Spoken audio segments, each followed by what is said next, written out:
ഇന്ന് വൈകിട്ട് വന്നപ്പോൾ എൻ്റെ ഷേക്കുട്ടിക്ക് ഭയങ്കര വിശപ്പ്. എനിക്കാണെങ്കിൽ ഞാൻ പറഞ്ഞല്ലോ ടെറസിൻ്റെ മുകളിൽ വീണിട്ട് മേലും കൈയൊക്കെ ഭയങ്കര വേദനയായിട്ട് ഞാൻ കിടക്കായിരുന്നു. യൂട്യൂബിൽ എന്തോ കണ്ടിട്ട് അവൾ ട്രൈ ആക്കുകയാണ് കേട്ടോ. അപ്പോൾ അരിപ്പൊടിയല്ല ഇത് ചെയ്യുന്നത്, പുട്ടുപൊടി അവിടെ ഇരിക്കുന്നുണ്ടായിരുന്നു.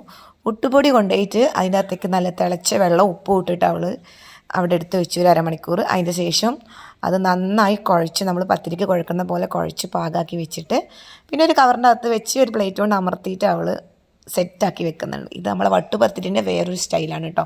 വട്ടുപത്തിരി ഉണ്ടാക്കുമ്പോൾ നമ്മൾ ഇതിൻ്റെ അകത്തേക്ക് തേങ്ങയും ജീരകവും ചെറിയ ഉള്ളിയൊക്കെ ചേർത്ത് കുറച്ചുകൂടെ റവ ഒക്കെ ചേർത്ത് കുറച്ചുകൂടെ ടേസ്റ്റിലല്ല ഉണ്ടാക്കുന്നത്. ഇത് എളുപ്പപ്പണി. പിന്നെ എൻ്റെ ചട്ടി കണ്ടിട്ട് ആരും പരാതിയും പരിഭവവും ബാഡ് കമൻറ്റ് ഇട്ടും കൊണ്ട് വരാൻ നിൽക്കണ്ട.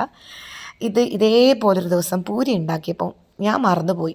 അങ്ങനെ നമ്മുടെ ചട്ടി അങ്ങ് കത്തിക്കരിഞ്ഞതാണ്.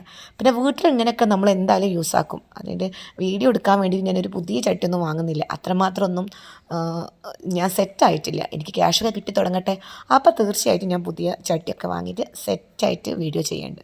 അപ്പോൾ ഞങ്ങളിത് പൊരിച്ചൊക്കെ എടുത്തിട്ടുണ്ട്. സംഭവം ഇതാണ്, നല്ല ടേസ്റ്റ് ഉണ്ടായിരുന്നു. അവർ രണ്ടുപേരും ഇതങ്ങ് കഴിച്ചിട്ട് ഇന്ന് അങ്ങോട്ട് കിടന്നുറങ്ങും. അപ്പോൾ ഇത്രയേ ഉള്ളൂ. വീഡിയോ ഇഷ്ടപ്പെട്ടാൽ ലൈക്ക് ചെയ്യാനും ഷെയർ ചെയ്യാനും സബ്സ്ക്രൈബ് ചെയ്യാനും മറക്കരുത്. എത്രയും പെട്ടെന്ന് മോണിറ്റൈസേഷൻ ആവാൻ വേണ്ടിയിട്ട് എല്ലാവരും വീഡിയോ കണ്ട് സപ്പോർട്ടാക്കുക.